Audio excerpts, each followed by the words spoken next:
People across the country are still fighting for their income tax returns months after those checks were expected to hit their bank accounts. That's because some tax returns were seized when the Social Security Administration decided to take back the survivors' benefits they overpaid to widows and widowers in the 1960s and 70s.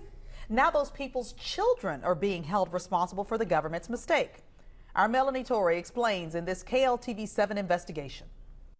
When Janice Belusic got her income tax return in the mail, it was significantly lower than what she'd expected. Actually, $1,135.20 lower. Janice had no idea why the government would be withholding her own money. After calls to her accountant, the Treasury Department, and the Social Security Administration, she learned it all traced back to checks the government says they gave her family in 1975. My father passed away when I was 11.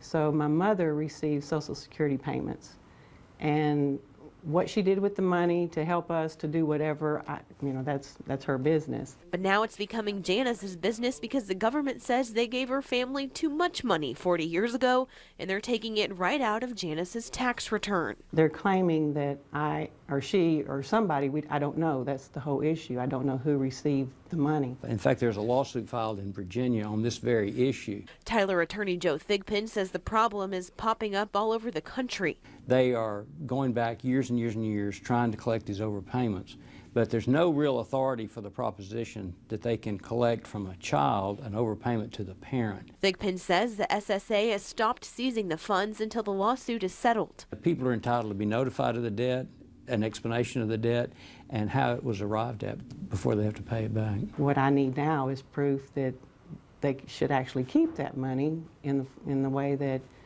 show me something, that a signed check or something that somebody in my family received the money. It's money that Janice says isn't going to make or break anything, but it's still money she had plans for and money she'd like to keep.